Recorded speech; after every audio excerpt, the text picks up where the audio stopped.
Il y a écrit dans la Torah, si tu vois le chamor, si tu vois l'âne de ton prochain qui est en train de crouler sous la charge, alors tu ne dois pas le laisser. Tu ne dois pas le laisser, tu dois aller l'aider. D'accord. Déjà, au petit passage, genre une parenthèse dans la parenthèse, que si déjà quand je vois un âne qui a trop de charge, je dois aller pour l'aider à décharger, alors à plus forte raison, sans aucune commune mesure, qu'on dit un calvachomer, c'est un plus forte raison de la plus forte raison que si je vois un monsieur ou une dame qui a besoin d'aide, qui a des sacs, il faut que j'aille l'aider à charger ou décharger. Parenthèse à parenthèse. Quoi qu'il en soit, on dit donc si tu vois l'âne, comme on dit en hébreu, chamor. Chamor, c'est le même mot que chomer. Si tu vois la matérialité de ton ami qui est en train de crouler sous sa matérialité, alors tu dois l'aider à enlever ça. Pourquoi on utilise ça? C'est que si on fait un cours de Torah et qu'on a tous faim, au fond on est tous en train de. Et qu'en plus il y a des heures de pizza. Ici tout le monde est en train de penser à la pizza que vous allez manger après. Donc au Hachem, on a pu enlever la charge de la matérialité et on peut enfin profiter de ce qu'il y a derrière. Alors, c'est une période un petit peu difficile. C'est une période un petit peu difficile, ce qu'on est en train de vivre. Elle est doublement difficile. Elle est premièrement difficile parce que c'est une période où on est censé être en deuil du Beth Amikdash.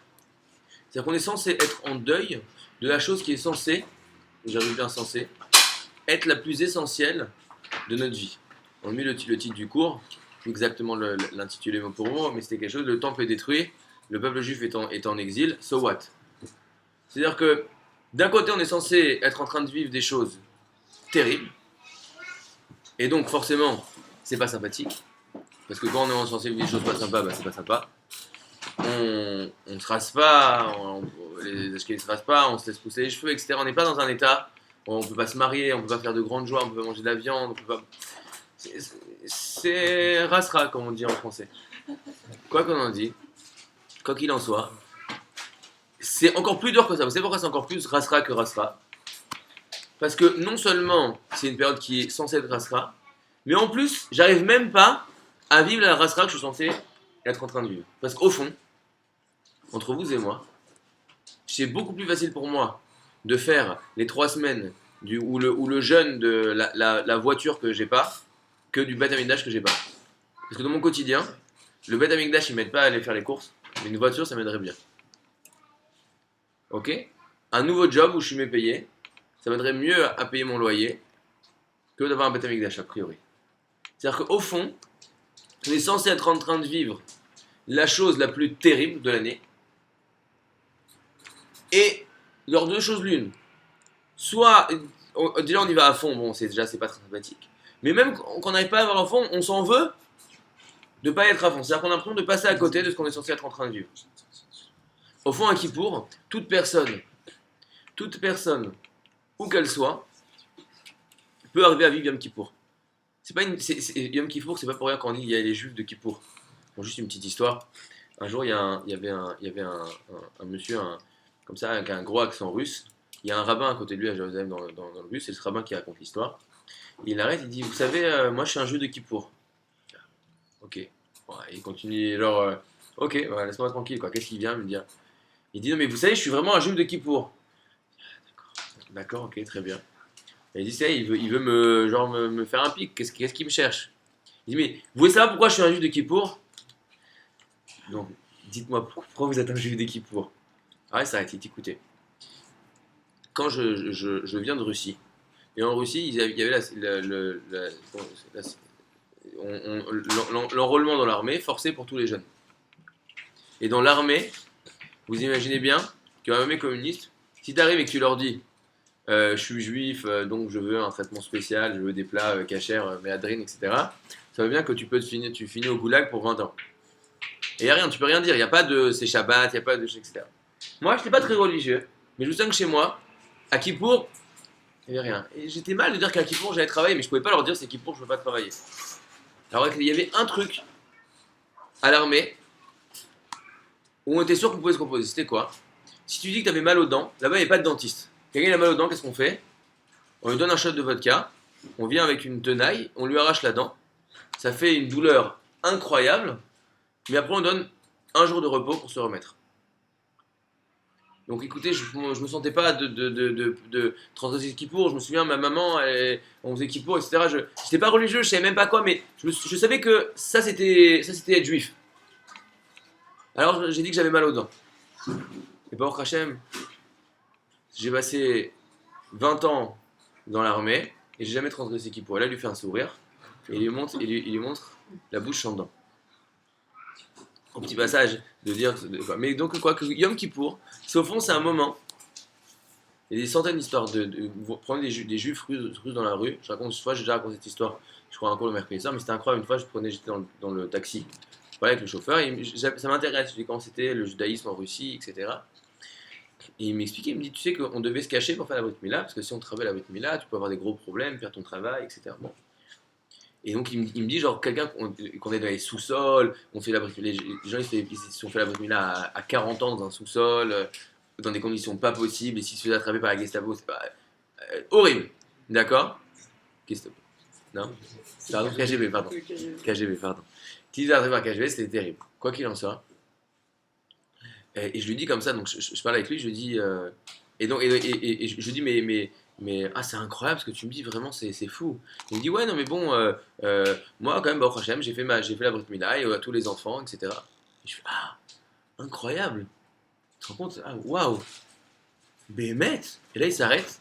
C'est les chauffeurs de taxi, genre, ils sont en train de conduire, et genre, ils se retournent vers toi, ils sont en train de te parler, et Makar Alecha. Alors, c'est quoi ton problème? Je comprends, c'est quoi mon problème? Tu viens de me dire il y a 5 minutes que tu connaissais rien, que tu n'en avais rien à faire de judaïsme. Un. Deuxième partie de l'histoire, que celui qui fait un peu de judaïsme, il peut se faire envoyer 20 ans au goulag. Deux. Trois, que tu as pris le risque, on ne sait pas pourquoi. Et je te dis, je suis étonné, et toi, tellement ça te paraît. Toi, tu n'arrives même pas à comprendre pourquoi je suis étonné. C'est-à-dire que ce juif russe, qui avait aucun lien avec le judaïsme, il était prêt à risquer sa vie et la vie de ses enfants pour garder le lien avec la Torah et garder le lien avec le judaïsme. Et pour lui, quand tu lui viens de lui remettre ça en question, il dit mais c'est quoi ton problème? Quoi qu'il en soit, Kippour, c'est une fête qu'on peut tous vivre. Chaque personne, le juif, pas religieux, il arrive à la synagogue, on lui dit, il dit bonjour, c'est quoi le programme aujourd'hui? Aujourd'hui on pleure. Ah très bien, bon, pourquoi pas, un peu rasera, mais pourquoi pas. Pourquoi on pleure? Ah on pleure parce qu'on a fait des bêtises. Ah des bêtises. Ça, Baruch Hashem, j'ai ce qu'il faut. Il met la petite kippa sur la tête et il se met à pleurer. C'est-à-dire toute personne, Yom Kippour c'est le jour où tu fais le point avec toi-même. Ok, pourquoi c'est pas Yom Kippour tous les jours? On verra quand on se rapproche déjà de Yom Kippour, mais quand on fera un cours sur Kippour, que le Yom Kippour c'est le jour où on remet les pendules à l'heure. Toute l'année, on en parle tout le temps. Un jour, j'ai failli faire un cours là-dessus ce soir, mais bon, on en parle toujours un petit peu goutte à goutte à chaque cours. Que dans notre tête, on a des concepts, dans notre vie, on vit une vie, et au fond, on ne fait pas le lien entre les deux. Donc en fait, on peut avoir des actes, faire des actions qui sont complètement contraires à nos concepts, parce que nos concepts restent au niveau théorique, et notre vie, elle est au niveau concrète. Donc une fois par an, tac, on remet pendule à l'heure, c'est-à-dire qu'on s'assure que les actes soient bien en regard des croyances. C'est-à-dire je suis ce que je veux être. J'exprime qui je suis. Uniquement. Ça c'est Yom Kippour. On peut le faire qu'une fois par an, parce que si on fait ça tous les jours, tu peux pas vivre. Ok, en Yom Kippour on fait. Mais Tisha B'Av, le même monsieur il arrive à dire, pourquoi tu pleures? Ah il pleure, pourquoi tu pleures? À cause du temple. Quel temple? Il est où le temple? Ah mais c'était il y a 2000 ans. Ok, très bien. Pourquoi vous pleurez? C'est qu'il y a une histoire. Napoléon, un jour, il se baladait dans les rues du quartier juif à Paris, et il entend dans une synagogue, il entend des gens qui pleurent, des gens qui hurlent, etc. Et il demande qu'est-ce qui se passe. Et ils disent qu'ils sont en train de pleurer parce que leur pays il a été détruit, leur temple il a été détruit. Il dit attends, mais tu te moques de moi? Moi je suis Napoléon, tu crois qu'il y a des pays qui se font détruire comme ça, et que je suis pas au courant? Il dit non, mais c'était il y a 2000 ans. Et quoi, il pleure encore au bout de 2000 ans? Et il lit cette phrase très forte, c'est une phrase très connue de Napoléon, qui a dit un peuple qui pleure après 2000 ans sur la destruction de sa terre méritera d'y retourner. Bon, quoi qu'il en soit, c'est très dur au fond d'arriver à se relationner avec le manque de ce que c'est le Beth Amikdash. Et c'est problématique, pourquoi? Parce que nos sages nous disent seulement une personne qui arrive à souffrir du manque du Beth Amikdash pourra se réjouir de sa reconstruction. Pourquoi? Ça, ce serait tout un cours entier. j'ai hésité à faire le cours juste sur cette phrase-là, mais en deux mots, que si je ne ressens pas le manque d'une chose, quand on me la donne, bah, je ne ressens pas ce qu'elle m'apporte dans ma vie. On a de joie que quand on a ressenti un manque. On aime manger que quand on a faim. D'accord? Toujours la même histoire, mais très rapidement. Si quelqu'un vient me voir dans la rue et me dire ah, bon, Rachem, j'ai retrouvé les clés. Ah, bon, bah, super. Bon, mais je suis pas particulièrement heureux. Bon, d'accord, bon, Rachem, tant mieux pour lui. Mais si par contre quelqu'un vient me voir et dit écoute, j'ai perdu mes clés, tu te comprends, je suis dehors, est-ce que tu peux m'aider à les chercher? Et je me mets, je les cherche avec lui pendant 1 heure. Et je vois le mec, il est pas bien, il est bloqué, vraiment, il est en galère. Et quand il trouve les clés, je vais être très heureux. Pourquoi? Parce que j'ai ressenti, j'ai vécu avec lui le manque. Et donc quand on a trouvé la solution, je suis heureux d'avoir trouvé la solution. Mais si j'ai même pas le problème, tu m'as donné la solution à un problème que j'ai pas, ça s'appelle pas une solution. Donc quoi qu'il en soit, si on ressent pas le manque du Beth Amikdash, alors on va nous donner un Beth Amikdash et on va pas savoir quoi en faire. Au fond, aujourd'hui on dit tu préfères le Beth Amikdash ou 1 000 euros, on dit sans hésiter donne-moi les 1 000 euros. Donc comment est-ce qu'on fait pour arriver à vivre un petit peu, au fond, quelque chose qui, comment ça peut me manquer de ma vie alors que moi je l'ai jamais eu? Je sais pas c'est quoi une vie avec un Beth Amikdash. Pourquoi ça peut me manquer? Ça, je sais même pas quand tu me parles.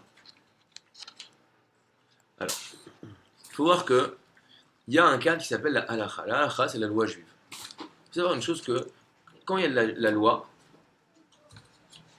c'est pas juste. Pourquoi Sachem il a fait des lois? Pourquoi il a fait des lois? Je comprends les lois entre les personnes. Je peux comprendre qu'il doit y avoir un peu d'organisation sociale. Ok, parce que s'il n'y a pas de loi d'organisation, ben on peut pas vivre les uns avec les autres. Ok. Mais moi, il y a des choses que je fais tout seul quand je suis chez moi à la maison. Alors, quand je suis seul à la maison, qu'est-ce que c'est? Pourquoi est-ce qu'Hachem il me fait des halachot? Il me fait des halachot parce qu'il veut me faire un cadre pour arriver à exprimer qui je suis et à travailler qui je suis. Parce qu'une personne, quand tu lui dis, je sais pas d'ailleurs si on avait déjà fait un cours là-dessus, mais je dis j'avais passé des examens, je sais plus c'est quel le Jerry, je crois, des examens. Une des questions de l'examen, c'est tu dois parler de ton film préféré pendant 40 secondes. Et ben je t'assure, si je te dis toi tout de suite, parle-moi de ton film préféré, tu vas passer les 10 premières secondes à réfléchir, c'est quoi ton film préféré? C'est-à-dire, au début, mais attends, je sais pas. Si je te dis, invente-moi un truc, n'importe quoi. Je sais pas, attends, si tu me donnes pas un petit peu un cadre, donc moi je vais t'inventer un truc. Je sais pas, je peux te faire une sculpture, je peux te faire une musique, je peux t'inventer une start-up, je peux t'inventer un million de trucs, je peux te faire. Par contre, si tu me donnes un cadre, tu me donnes des règles, alors là-dedans, je peux arriver à être créatif. Donc la halakha, c'est le cadre qui va me permettre d'aller exprimer des choses en moi. Maintenant, quand on a déjà expliqué aussi, expliqué pas mal de trucs, il faut venir plus souvent. Quoi qu'il en soit, la halakha, l'année, il y a des cycles. Pourquoi des cycles? Parce que si tu me dis maintenant, exprime-toi, bah, encore une fois, j'ai plein de trucs en moi. Je peux pas être en même temps en train de pleurer, en train de rire, en train d'être content, en train d'être triste et d'avoir peur je peux pas être en train de faire une chose et son contraire. Donc il y a des moments dans l'année qui sont pour arriver à vivre ce qu'on appelle remettre des pendules de l'heure, c'est qui pour. Il y a un moment pour l'année qui s'appelle faire des projets, ça s'appelle Rosh Hashanah. Il y a un moment pour l'année qui s'appelle être joyeux, c'est Sukkot. Il y a des moments dans l'année qui s'appellent vivre la destruction du Beth Amikdash. Donc en ce moment, la halakha va me donner le cadre qui va me permettre d'exprimer en moi ce que s'appelle vivre la destruction du Beth Amikdash. Ok? Et c'est intéressant, parce que si on voit le livre de loi, le Shulchan Aruch, il ramène plein de choses qui s'appellent des minhagim. C'est quoi des minhagim? Des coutumes. Des coutumes, c'est quoi? Le peuple juif a pris sur lui de faire des choses comme ça. D'accord? C'est un peu plus. C'est un peu plus que la dafina, un peu moins que la pkela, un truc un petit peu entre les deux. C'est-à-dire que c'est important. La pkela, on peut pas faire ça, pas ça. Mais c'est pas une halakha. Il y a une chose qui est essentielle. Quand il va finir le Shulchan Aruch pour nous parler, il va nous dire une halakha qui est quelque chose de. Une halakha, quelque chose de très étonnant.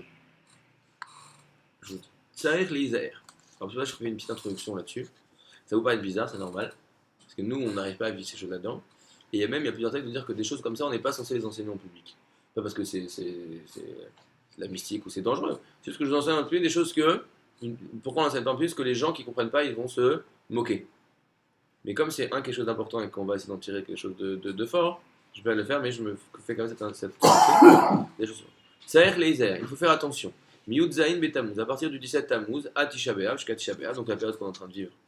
Shelo Leler Yechidi, Merba Shaot, At Teshan Shaot. Il ne faut pas se balader tout seul entre 4 heures et 9 heures. Velo Yaku Atalmidim BMAM. Et si quelqu'un, il a à l'époque, je dis encore une fois qu'aujourd'hui, tous les rabbinim disent que c'est interdit de frapper un enfant, interdiction totale. À l'époque, une des choses de l'éducation, c'était par exemple qu'on frappait les enfants, pas qu'on mettait des torgnoles, mais qu'on mettait des coups aux enfants. Pourquoi la différence? Parce qu'à l'époque, si un enfant il se prenait un coup, qu'est-ce qu'il se disait? Attends, qu'est-ce que j'ai fait de si grave pour que mon père il soit obligé d'en arriver à là? Et il se remettait la tête droite. Aujourd'hui, un enfant, si tu le frappes, qu'est-ce qu'il va dire? Il va dire attends, je sois plus grand, je vais t'en rendre une.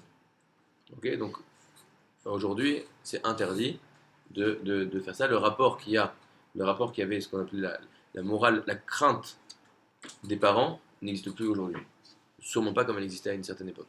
Je vois aujourd'hui, je peux dire ça, par exemple, je vois chez certaines familles, quand j'étais à New York, chez des familles marocaines, qui ont encore gardé en mode quelque chose de plus truc. Tu vois le respect qu'ils ont des parents. Le père arrive dans la pièce, tous les enfants se lèvent et se taisent sur place. Papa arrive dans la pièce. Bonjour papa. Bon, nous, on a un petit peu plus de mal à vivre ça. Donc, en tout cas, pas la même chose. Donc, entre 4 heures et 9 heures, on ne peut pas se balader tout seul et c'est une période où il ne faut pas frapper les enfants. Nous dit le Réma, rajoute pourquoi Mishum chez Bahem Ketev Merari Cholet. Il y a un truc qui s'appelle le Ketev Meriri. Cholet, il gouverne. Il a de la force. Il a de l'emprise. C'est qui ce Ketev Meriri? Je dis c'est un moment un peu mystique. Et il y a pas une chanson comme ça. Quoi qu'il en soit, c'est qui ce Ketev Meriri? Ce Ketev Meriri, c'est ce qu'on appelle un shad. Un shad, c'est quoi? C'est un démon. Il nous dit le Shulchan Aruch, Alakha le Maaseh. Il n'est pas en train de nous raconter des histoires de grand-mère. C'est le Shulchan Aruch. On parle pas beaucoup de démons dans ce cours. Les gens qui sont venus pour la première fois, c'est la première fois qu'on parle de démons. Quoi qu'il en soit, il y a un démon qui a de l'emprise sur le monde, particulièrement dans cette période. Et donc, il faut faire attention à ne pas se balader tout seul. Donc, les amis, si vous avez prévu d'aller vous balader dans les montagnes, etc., c'est pas le moment. D'accord?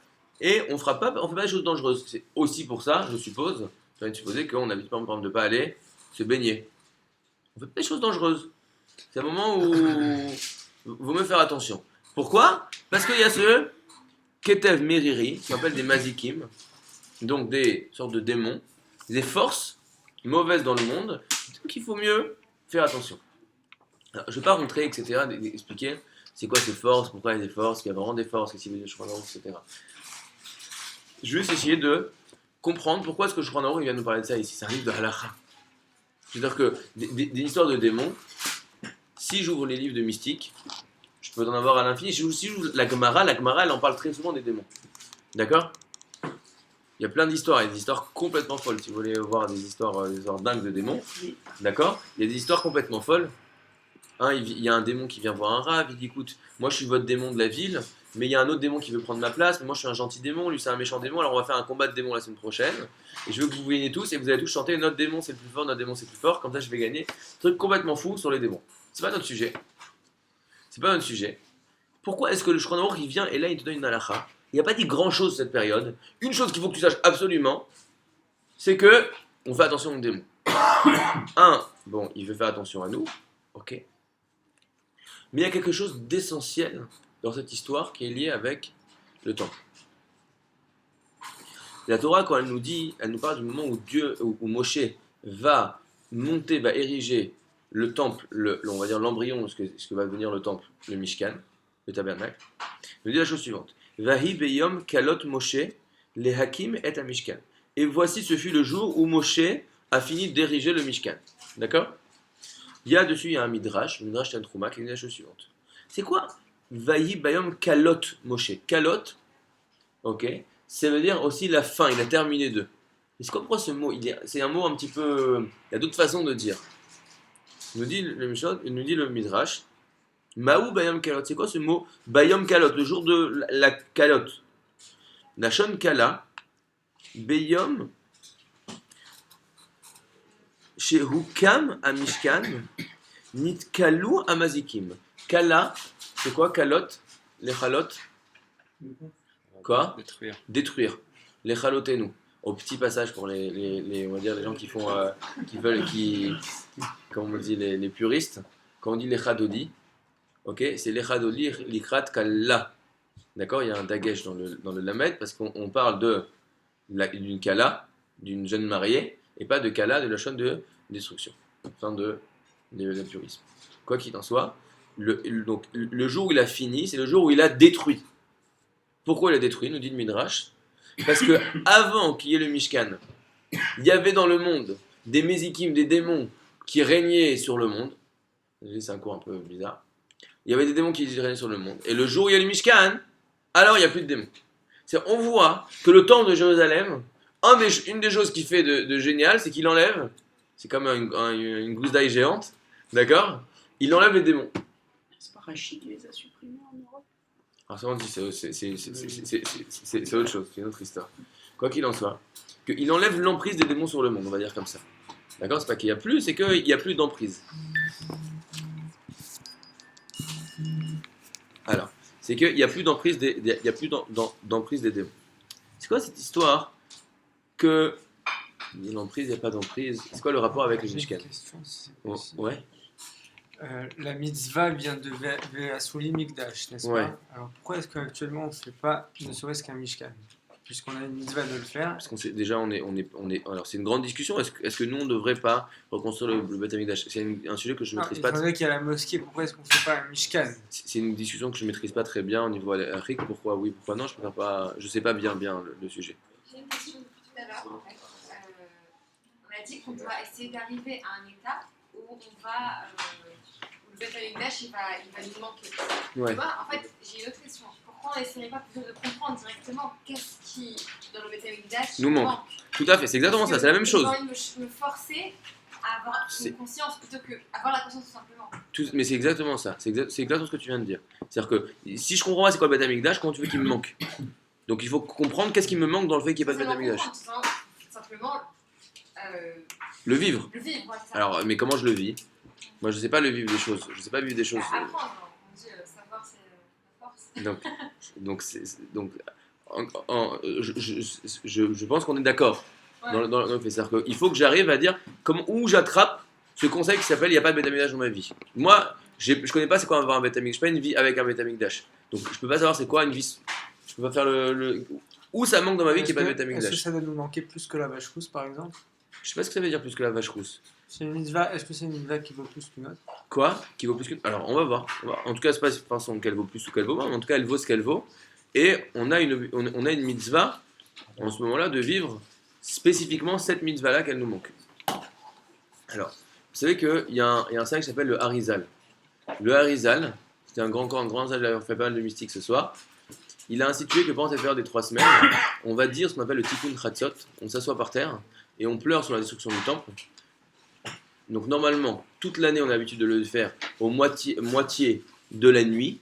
Donc on se lève, beaucoup de gens, des gens pieux, qui se lèvent à 1h, 2h du matin. Ils s'assoient par terre et ils pleurent sur la destruction du Beth Amikdash. Tous les jours. Sauf que pendant ces 3 semaines, pendant la période des 3 semaines, alors, il nous a dit on va rajouter un Tikkun Chatzot, on va le faire à midi de la journée. Pourquoi? Parce que justement, il nous explique les Mefarshim la chose suivante, une chose très forte. C'est-à-dire que on nous a dit que qu'est-ce qui se passe pendant cette période? Il y a ce Ktev Meriri, il y a ce démon qui a l'emprise sur le monde. Pourquoi le démon il a l'emprise sur le monde? Parce que il n'y a pas de Beth Amikdash. Donc je vais arriver le moment où pile le milieu entre la 4e et la 9e heure, pile au milieu à midi, au moment où il a le plus de force. Et c'est à ce moment-là où je dois pleurer sur le fait qu'il n'y ait pas de Beth Amikdash, et regarde, il a de la force. Donc on voit que quoi?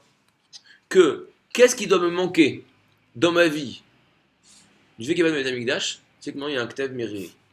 Écoutez, moi, dans ma vie, Borchem, jusqu'à aujourd'hui, je n'ai pas trop ressenti. C'est quoi dans ma vie qu'il y a un Ktev Meriri qui se balade, qui est cholette? Alors je vous donne un petit peu plus, une seconde peut-être ça va faire la question, un peu plus pourquoi c'est quoi ce Beth Amikdash? Pourquoi est-ce qu'il y a un lien entre le Beth Amikdash et les Ktev Meriri ou autre chose? La Gemara elle nous dit, et la Mishnah elle nous dit, que le Beth Amikdash, c'était un endroit où il y avait des miracles. À tel point qu'il y a une... Je ne vais pas rentrer dans des détails trop techniques. La Gemara nous dit dans Maseret Yoma, page 21, elle nous dit qu'il y a une différence au Beth Amikdash que Nissim Shriche. Que là-bas, au Beth Amikdash, les miracles, ils sont naturels. C'est-à-dire que le Beth Amikdash, c'était un endroit où il y avait des miracles dans tous les sens. C'est pas fréquent, shrihout. Shrichut, ça arrive, c'est normal, c'est shariar, c'est un truc qui arrive, c'est normal. On n'a pas besoin de s'étonner qu'il y ait un miracle. D'ailleurs, on peut voir ça un petit peu, c'est qu'à Hanouka, qu'est-ce qu'ils ont fait? Ils ont allumé pour un jour et ça a duré. Sauf que, il nous explique le Beth Yosef, que c'est pas qu'ils ont pris une fiole, ils l'ont mise et qu'elle a duré, c'est qu'ils ont dit, bah, on a une fiole, c'est ce qu'on va faire, on va la diviser en 8 et à chaque fois on va mettre un huitième, et que tous les jours il y avait un miracle, qu'elle durait toute la nuit. Au lieu de durer un huitième de nuit, elle durait toute la nuit. Alors, mais si c'est comme ça, il y a une grande question. Comment c'est possible que tu allumes avec cette huile-là? On sait une chose, que pour faire la mitzvah de Hanouka et la mitzvah de la Menorah, il faut qu'au moment de l'allumage, j'ai assez d'huile.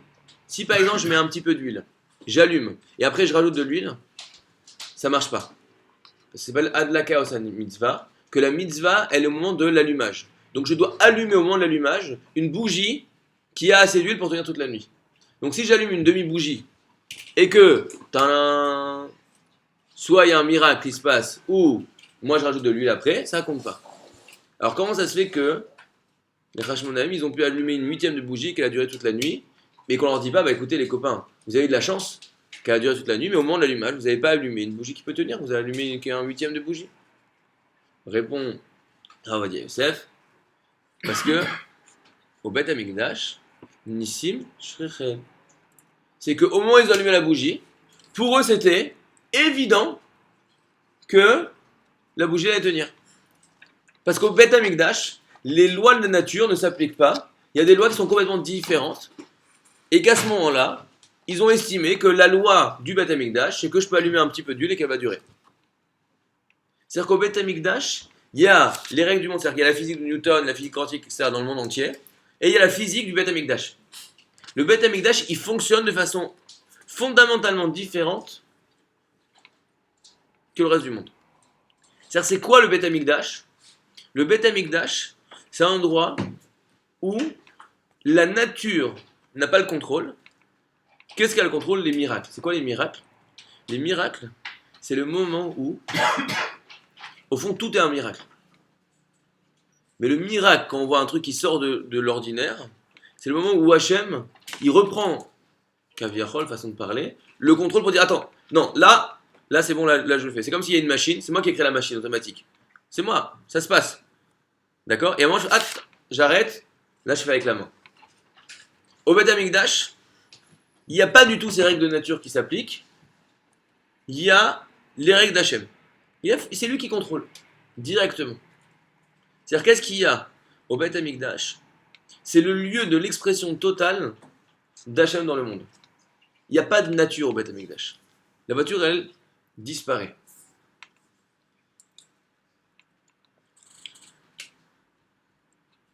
Et on avait déjà fait un cours sur les corbanotes pour expliquer c'était quoi les corbanotes. Mais c'était un cours, je crois, peut-être un des cours les plus compliqués qu'on a fait, donc je vais en deux mots. C'est quoi cette idée de korban? C'est quoi cette idée de korban? Ou plutôt, excusez-moi, on va reprendre comme ça. Comment est-ce qu'Hachem, il crée le monde? Vous avez déjà posé cette question, c'est une question philosophique. Question s'arrête, c'est une question philosophique qui est un peu difficile. Au fond, Hachem, il est tout. D'accord? Si je dis qu'il y a quelque chose qui n'est pas Hachem, alors ça veut dire qu'Hachem, il n'est pas tout. Qu'Hachem, il n'est pas infini, vu que moi je le limite. Ouais? Si on dit qu'Hachem, il est infini, alors Hachem, il est infini, donc il n'y a rien qui peut limiter Hachem. Hachem, il est tout. Mais si Hachem, il est tout, alors la question alors même les méchants, c'est la volonté d'Hachem. Question qui mériterait d'être traitée à 100%. Mais Comment est-ce qu'Hachem peut créer quelque chose s'il est tout? Alors moi je suis Hachem, toi t'es Hachem, on est tous des parties d'Hachem. On n'existe pas, il n'y a que Hachem qui est là.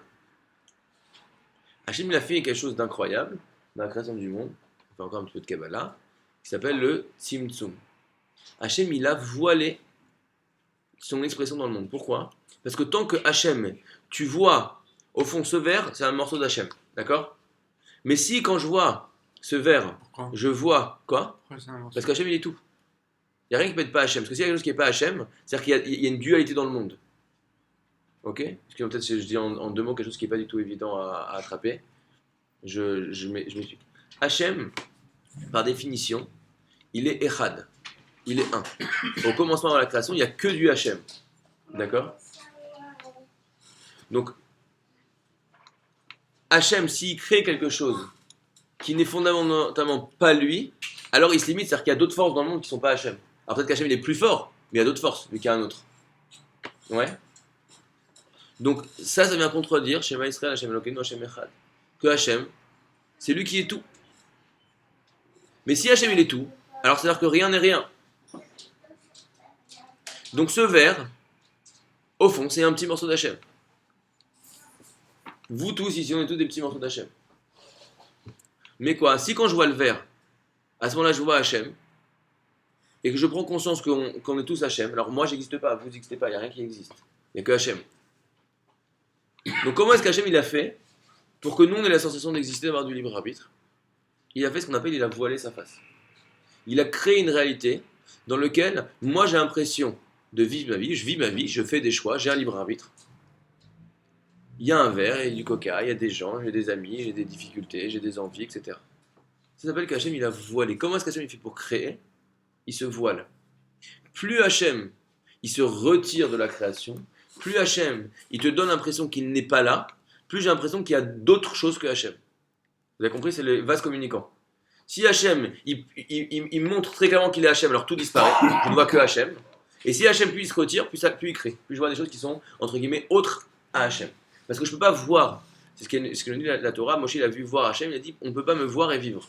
C'est vrai on ne peut pas me voir et vivre. Parce que le moment où tu me vois, plus rien n'existe. Tu te rends compte, tu vas te rendre compte que tout ça c'est rien, c'est que des expressions différentes d'Akadosh Baruch Hu. Et donc tu n'es plus capable de vivre. Tu rejoins ta source.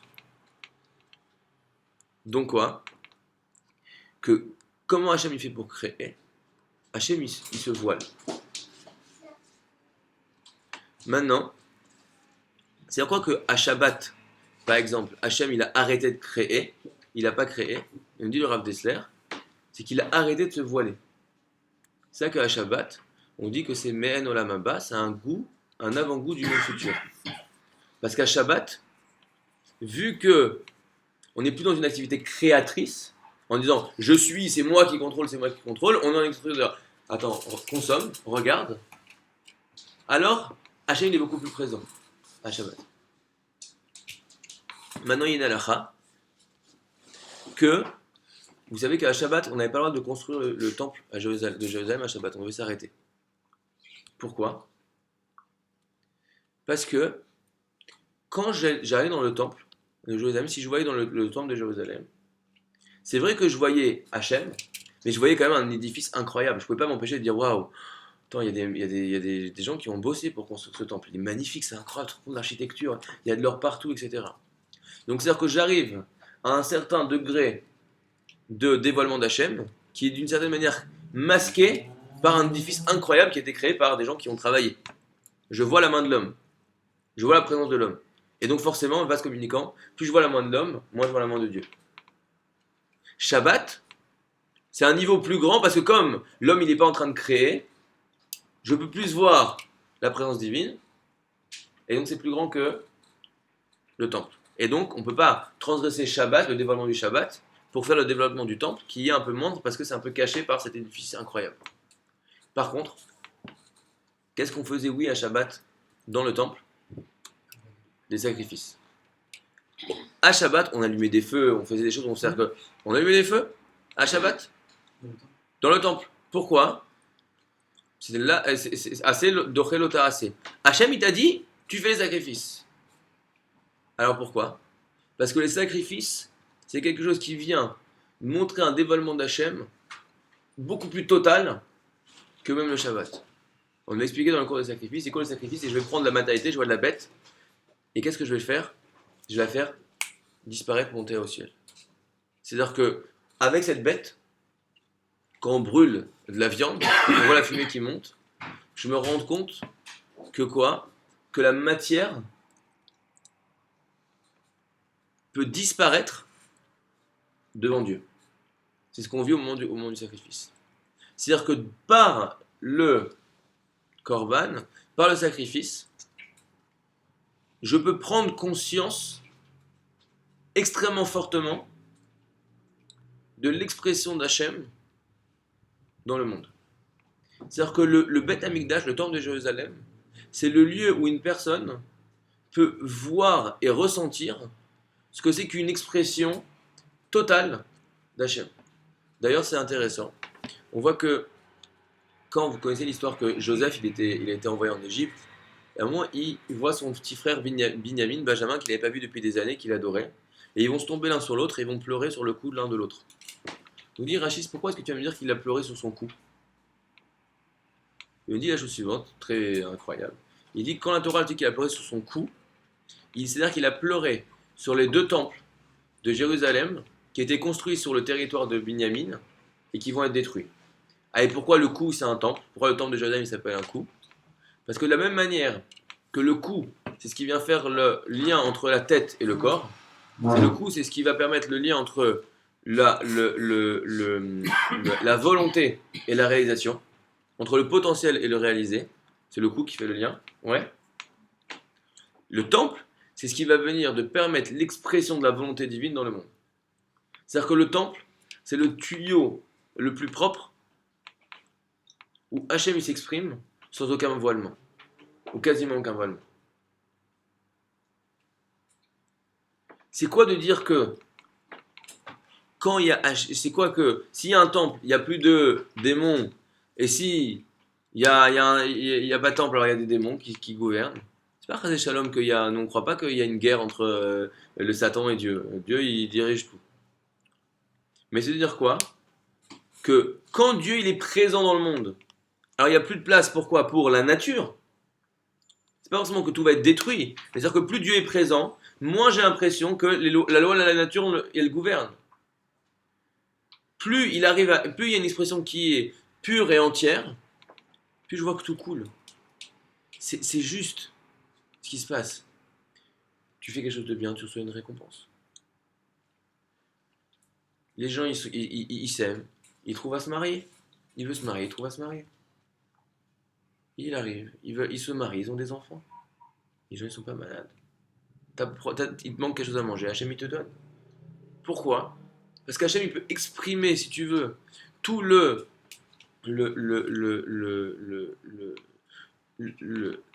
programme du monde, celle qui doit être, il s'exprime parfaitement. Ça s'appelle le temple de Jérusalem. Le temple de Jérusalem, c'est la capacité d'expression du programme divin dans le monde. Quand il n'y a pas de temple, le programme divin, il n'arrive pas c'est d'une certaine manière ce qu'on appelle la Galut Ashrina, l'exil de la présence divine, c'est que le programme il ne s'exprime pas d'une façon claire. Il y a plein d'interférences.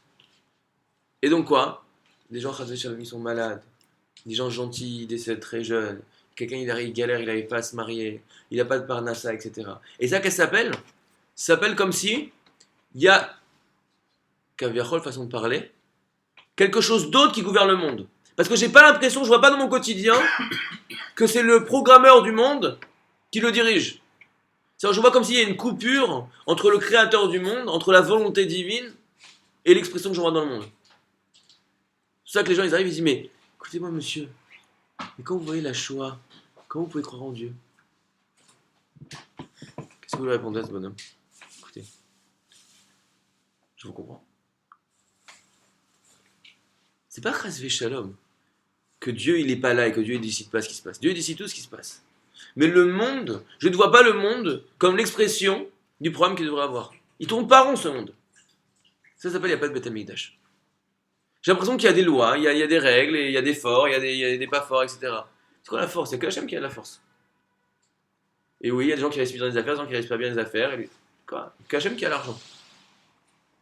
Le fait qu'il n'y ait pas de Beth Amikdash, ça veut dire que le programme divin ne peut pas s'exprimer bien dans le monde. Maintenant quoi?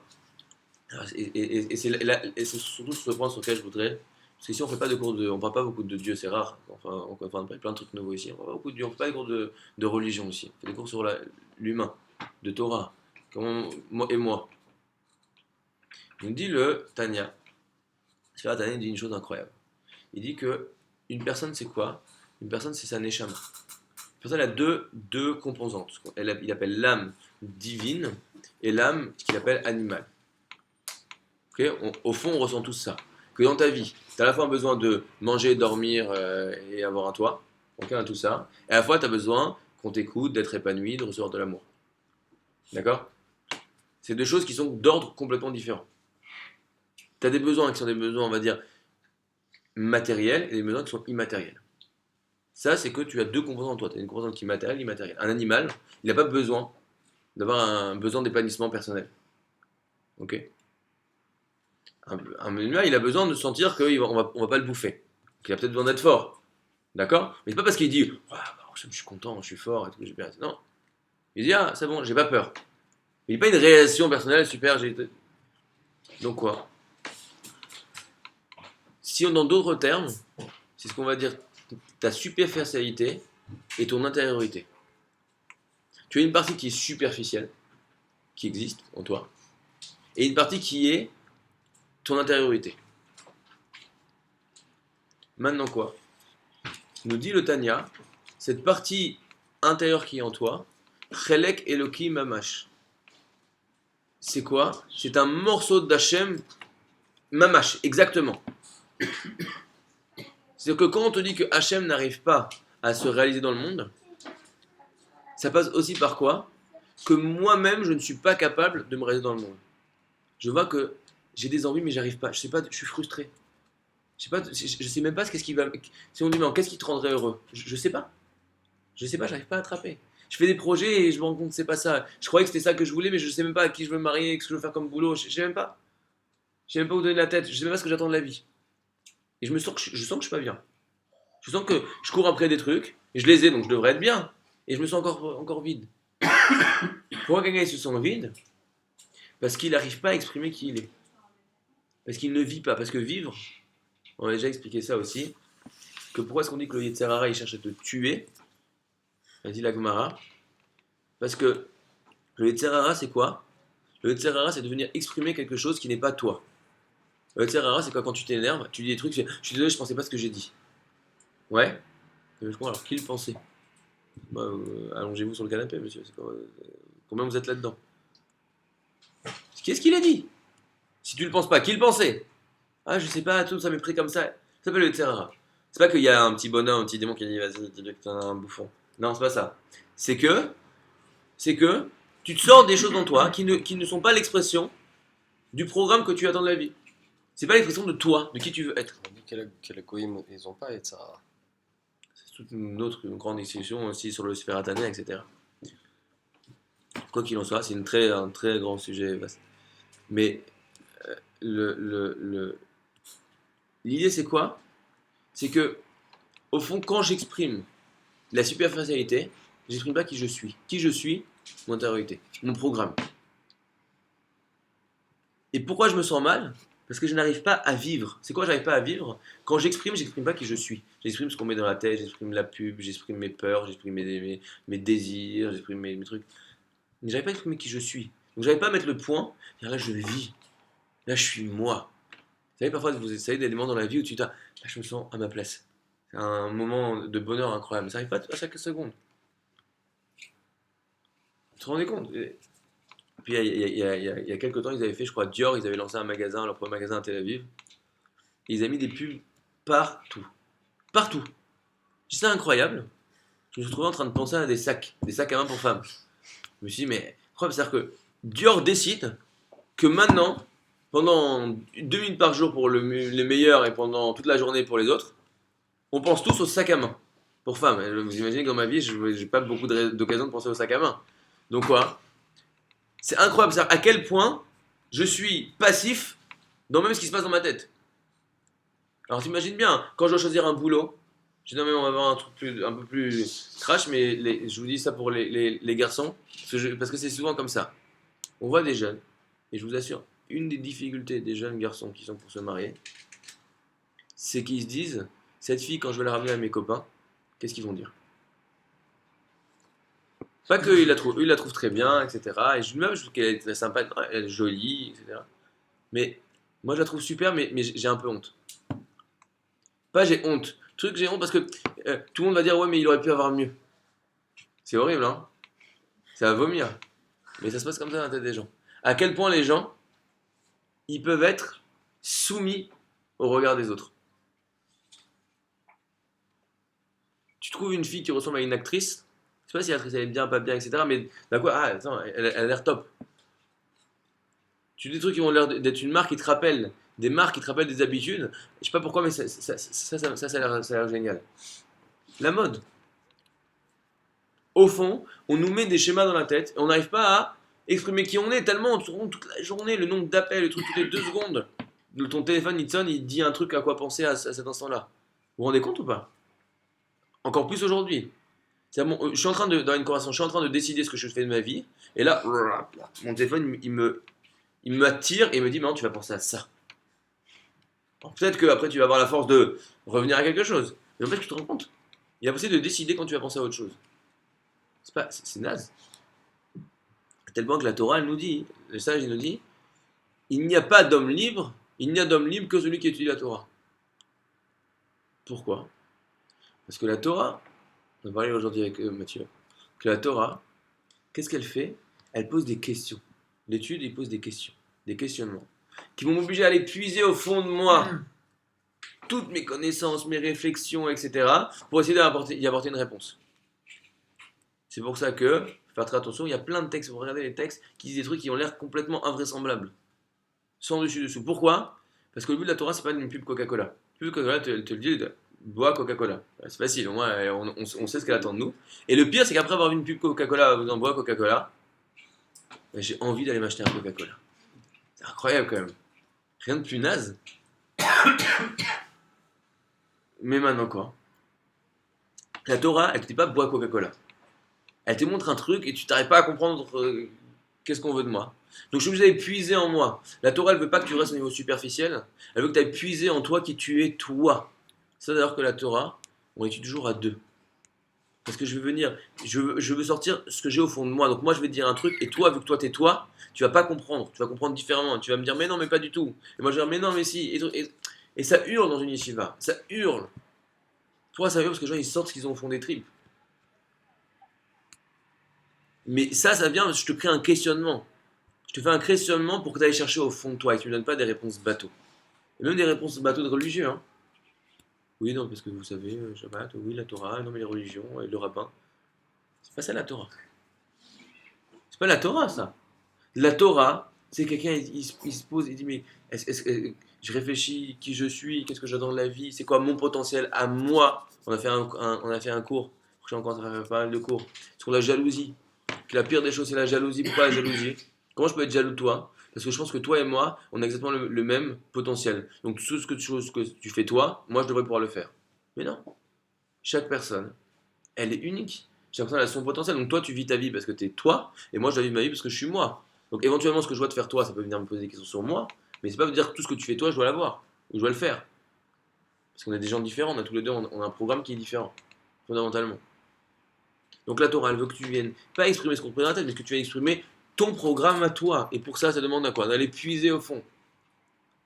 Donc maintenant, on arrive à ça. C'est quoi de dire qu'il n'y a pas de Beth Amikdash?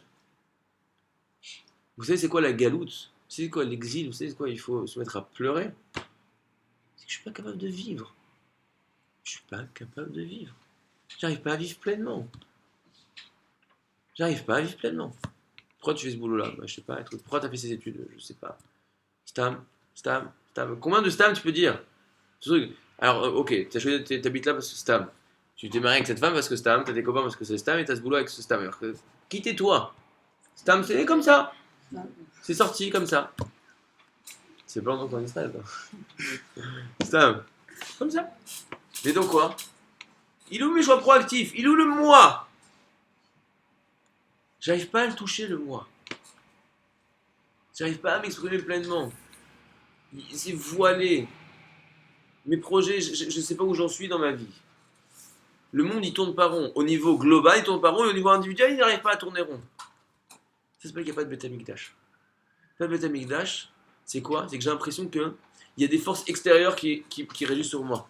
C'est ça que le Yetzirah, il l'appelait Elzar. Un dieu étranger. Ce Yetzirah qu'on l'a dit, c'est qu'il y a des choses qui sont étrangères à toi, qui s'expriment par toi. Mais dans quel monde on vit? Même quand il y avait le Betamikdash, ça tournait pas rond. T'as raison, t'as raison. Mais parce que même quand il n'y a pas de Betamikdash, elle dit la Gemara qu'en fait les pierres elles ont été cassées après que. Elle nous dit la Gemara qu'ils ont, je sais plus exactement la phrase, mais qu'ils ont brûlé des pierres qui étaient déjà, du bois qui était déjà brûlé et des pierres qui étaient déjà détruites. C'est-à-dire que le Beth Amikdash, avant qu'il soit détruit physiquement, à un moment il tournait plus en tant que Beth Amikdash. Shlomo Ameler qui a construit le Beth Amikdash, son nom c'est quoi? C'est Shlomo, c'est Shlemut. Quelqu'un il est entier avec lui-même. Quand les gens ils allaient au Beth Amikdash, ils étaient dans quelle ville? À Yerushalayim, Ira Shalom. Pourquoi ils vont à Ira Shalom? Parce que quand les gens arrivent au Beth Amikdash, ils arrivent à exprimer qui sont eux. Et comme moi je suis moi et toi t'es toi et je suis bien avec moi-même, on fait tous la paix. On n'est pas en compétition. Donc toi t'as ton projet à toi et moi j'ai mon projet à moi. Alors comment est-ce qu'on peut être l'un contre l'autre? Ça n'a pas de sens. On n'est pas concurrents. Donc on fait pas la même chose. Moi je suis couturier et toi tu fais des meubles. Tu fais tes meubles et moi je fais ma couture. Donc quoi? Quand les gens avaient au Beth Amikdash, ils pouvaient voir qu'ils étaient eux. Ils pouvaient ressortir qu'ils étaient eux. Et ils voyaient l'expression du monde comme ça tourne. Ça tourne. Il y a peut-être des problèmes, mais même ce problème-là, hein, j'arrive tout de suite à voir que ce problème-là, hein, c'est quelque chose qui va m'aider encore plus à exprimer qui je suis. J'arrive à voir comment ce problème il s'intègre dans un truc global. Mais aujourd'hui, qu'est-ce que tu peux voir? Malheureusement, quand il y a eu même la guerre en Israël, il y a des mecs, ils décident que tous les juifs d'Israël, ils vont aller se planquer maintenant dans un miklat. Est-ce qu'il y a un plus grand exil de Dieu que ça? Un bonhomme, allez, combien il faut pour lancer une roquette? 4 bonhommes, ils ont décidé que, je ai dit quoi, 1 million de personnes vont s'arrêter de vivre maintenant. Et les trucs, à 2h du matin, ils ont décidé que les juifs, ils vont aller prendre leurs enfants et ils vont courir dans l'escalier. C'est quoi ce monde? J'ai l'impression que c'est Hachem qui décide, là j'ai l'impression que c'est un bonhomme. Et pas le top des bonhommes qui décide ce que je vais faire comme ça à 2h du matin. Je peux pas faire quoi que ce soit. Et là, les gars, je peux pas prendre ma douche en étant tranquille parce que peut-être il va y avoir une azaka. C'est pas Galot Ashrina ça? Le monde a l'impression qu'il tourne rond. Personne t'oblige à descendre après. On te dit de le faire, mais personne t'oblige à le faire. T'as ton droit de ne pas sortir, t'as ton droit de ne pas réserver tes enfants. Il y a écrit Ushmartem Meod Anafshotechem. Voilà. Il y a écrit vous devez faire attention au passage. Posez la question parce que c'est une question très intéressante de Hachem qui n'ait pas besoin, qui n'ait plus besoin de ça, mais au moins au niveau d'études. J'ai posé plein de questions à la yeshiva. Il y a plein de questions. Quand est-ce que tu es obligé de descendre? T'es pas obligé de descendre, à quel moment, etc. Ce qui ressort de ça, dans toute situation, tu es obligé de sortir et d'aller te mettre, d'aller au miklat. Et puis, en effet, comme j'avais dans les synagogues, moi je parlais dans les synagogues, première chose avant de dire un Dvar Torah, première chose beaucoup plus importante, il y a une obligation d'aller au miklat. Ce qui nous dit, il y avait Pikuda Oref, le ceux qui s'occupait du front intérieur, ce qui te dit, il faut faire comme ça. Quoi qu'il en soit, le fait que je suis plus maître de ma vie et que j'arrive même pas à avoir le sens de ça. Encore une fois, c'est pas le but de se mettre encore la race mais de prendre conscience. Il y a un bonhomme, il rentre dans un supermarché et il va faire des veuves et des orphelins. C'est possible ça? Qui c'est celui-là? C'est du rien du tout. Comment est-ce qu'il peut changer la vie de gens, des gens extraordinaires qui ont des vies de trucs? Il leur change la vie. C'est quoi ça? Alors, il y a un projet divin derrière. Tout ça, qui dirige. Mais est-ce que moi je peux le voir ça? Est-ce que moi je le ressens? J'arrive pas à le voir. Ça s'appelle Gaot Ashrina. C'est que je suis pas capable de voir comment les choses s'intègrent dans un projet. C'est sûr que pour arriver à exprimer, si quelqu'un veut devenir champion olympique de course, il doit s'entraîner. Et quand tu t'entraînes, c'est pas dès que c'est un peu fatigant, tu t'arrêtes. Hachem, il veut que tu ailles pousser tes limites à chaque fois. Donc il faut que pour aller creuser, tu dois avoir un moment. C'est dur, il y a des obstacles. Je comprends pas. Je vais creuser, je comprends. Je grandis.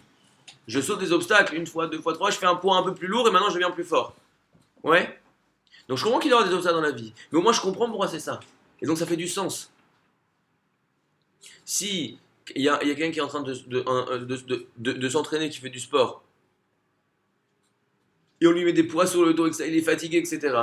Il comprend pourquoi on lui met des poids. Donc ça lui fait mal au corps. Mais ça lui fait pas mal à son âme. Parce qu'il sait ce qu'il est en train de vivre. Il sait qu'il est en train de s'entraîner pour devenir un meilleur coureur, un meilleur boxeur, un meilleur ce que vous voulez. Il sait qu'il est en entraînement. Mais si maintenant il se rend pas compte qu'il est en entraînement, il voit pas le lien entre ce que son coach il lui fait. Il se rend pas compte que ça c'est un entraînement. C'est horrible. T'imagines, tu l'envoies dans un truc de formation, etc. Et là son coach commence à lui faire des trucs, mais n'importe quoi, il lui met des claques, il lui réveille, il lui fait des sauts sur la tête, etc. Il dit mais pourquoi tu me fais ça? C'est non seulement c'est désagréable ce que tu me fais pour mon corps, mais le fait que ça n'a pas aucun sens, ça rend le truc encore pire. On est prêt à casser beaucoup de choses si ça lui donne du sens. Mais la pire des choses, c'est de faire des choses et ça n'a pas de sens. C'est horrible. On n'arrive pas à voir ce qui est en train de se passer. On ne voit pas où on va. Il y a plein de cours, vous pouvez voir sur internet, les gens ils disent voilà, c'est ça que ça veut dire. Moi je ne sais pas ce que ça veut dire. Mais même les gens qui vous expliquent ne peuvent pas tout vous expliquer. Et c'est normal pourquoi ça s'appelle Galut Ashrina. L'exil. L'exil, c'est que le monde, j'arrive pas à voir le sens qu'il a. J'arrive pas à voir où il va. C'est-à-dire, j'ai la foi que ça va quelque part, mais j'arrive pas à le vivre.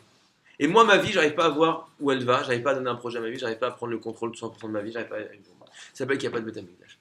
Et c'est là-dessus qu'on pleure. Alors, toutes les semaines, il y a un homework. Il y a le travail de la semaine. Alors, cette semaine, c'est un homework rasra, un petit peu. Mais pas que.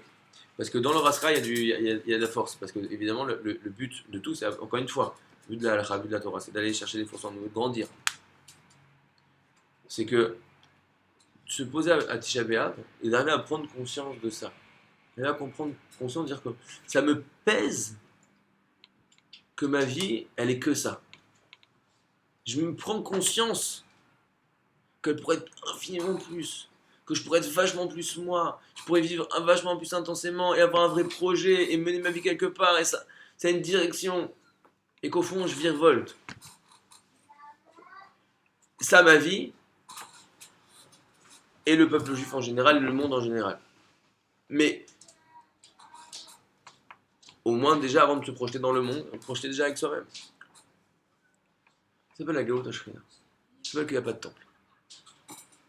Alors, Béat Hashem, de prendre conscience de ça, parce qu'on dit, c'est quoi on a dit qu'il faut être triste qu'il n'y a pas de temple. Parce qu'il faut que je désire très très fort vouloir être plus. Pas juste m'arrêter de dire, ah, regarde comme c'est nul, je suis petit. Non, mais comment je désirais être beaucoup plus grand. Comment je prends conscience que mon potentiel il est infiniment plus grand que ça. Je vais juste finir là-dessus. Le moment à Pessah, en fait, de liberté. C'est quoi la liberté? C'est la possibilité d'exprimer ton potentiel. C'est quoi la différence entre vous savez comment on dit un travail en hébreu? Il y a deux façons. Il y a melacha et avoda. Ouais. C'est quoi la différence entre melacha et avoda? Il explique le Rav Nevensal. Melacha, c'est quoi la racine de melacha? Meler, un roi. Avoda, c'est quoi la racine? Eved, un esclave. Les deux choses, il y a deux façons de dire un travail. Si je vous dis Napoléon a construit le château de Versailles. Qu'est-ce que vous me dites? Pas qu'il a pris un marteau et qu'il a fait le truc. Napoléon est un visionnaire. C'est pas Napoléon, excuse-moi, qu'est-ce que je dis Napoléon? C'est marrant ce soir, ce truc. Entre le KGB, merci beaucoup. Tu vois, ça empêche de... Tiens, raison. Donc, Louis le Hutin a construit le château de Bourgogne. Non? Comme ça, tu sais, c'est bon. Louis XVI a construit le château de Versailles, merci beaucoup. Louis 14. Louis 14. J'étais à l'école en plus, c'est terrible. Papa, maman, ne regardez pas cette vidéo. C'est terrible, j'avais des bonnes notes, quoi qu'il en soit. Louis 14. Là, déjà, il y a honte. Tu rigoles ou t'as honte? Ah, tu rigoles, bon, très bien. C'est pas pour en Israël. Quoi que ça, donc, Louis 14. Ouais. Louis XIV. Oui, madame, c'est tout. Louis XIV a construit le château de Versailles.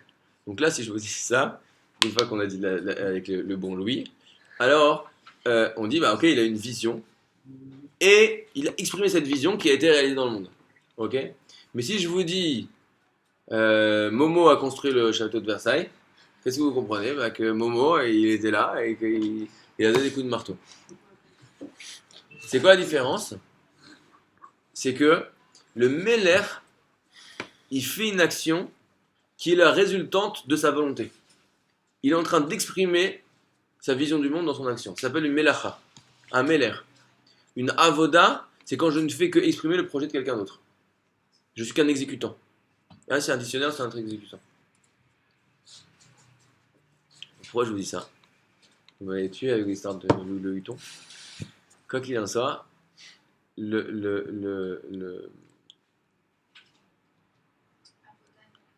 ouais, je sais pas pourquoi j'étais arrivé à ça, mais pour dire que quoi? Ah oui, excusez-moi. Que la liberté, c'est d'arrêter d'être un Eved, mais de devenir un Meller. C'est-à-dire que mes actes, ils vont exprimer qui je suis. Et on voit que qu'est-ce qu'Hachem il est prêt à faire pour que je devienne un Meller, que mes actes viennent exprimer ma décision personnelle et ne viennent pas juste être la résultante de la volonté des autres. Il détruit tout. Vous vous rendez compte qu'Hachem il investit pour que je sois libre? Il change toutes les règles du monde, il ouvre la mer, il change l'eau en sang, il fait des bêtes féroces, il y a des gens qui meurent, il y a des choses qui sont détruites, tout est mis sans dessous. Pourquoi? Pour que moi je puisse exprimer mon potentiel, pour que ma vie elle soit une vie d'expression de mon potentiel. Vous vous rendez compte? Qu'est-ce qui vaut mon potentiel? Qu'est-ce que ça vaut? Ça vaut des milliards. Il faut penser à ça, il faut prendre conscience de ça. Prendre conscience, à quel point je suis extraordinaire, à quel point mon potentiel est truc, et à quel point c'est à pleurer de vivre que ça. De ne pas être un Meller, d'être un Eved. C'est quoi la galoute, c'est quoi l'exil? C'est qu'on n'est plus des Malachim, on n'a plus un Meller Israël. On est des Ravadim. On ne fait qu'exprimer le projet des autres. Vous Hachem qu'on pense un peu à ça, hein, mais aussi dans le positif. Parce que c'est en prenant conscience de à quel point je suis grand, c'est comme si je te mets un diamant dans la boue. Quand je vais me rendre compte que c'est un diamant, d'un coup la boue elle va me paraître beaucoup plus insupportable sur le diamant que si je croyais que c'était un caillou. Plus je prends conscience que je suis un diamant, plus je prends conscience que la boue elle est sale sur moi. Alors Béat Hachem, qu'on ait le mérite de prendre conscience de ça, et Hachem c'est tout ce qu'il veut, comme on avait dit la dernière fois, il n'y a pas de punition, pas de punition. S'il n'y a pas de Beth Amikdash, c'est que nous on vit une vie dans laquelle pour nous, la réalité qui est bonne pour nous c'est qu'il n'y a pas de Beth Amikdash. Mettons-nous dans un mode, on veut une vie grande, on veut une vie de Beth Amikdash, et Hachem il va nous donner Beth Amikdash tout de suite. Béat Hachem, comme ça on pourra tous faire le Hallel, Béat Hachem dimanche, au Beth Amikdash, je vous donne, on a un point de rendez-vous. C'est sur la droite. Quand on arrive au Beth Amikdash, tout le monde sur la droite, on a donné rendez-vous là-dessus. Donc, Béat Hachem, comme ça, on pourra tous être là-bas entre copains et on fera des pizzas tunisiennes parce qu'évidemment, ma chère est tunisien, c'est évident.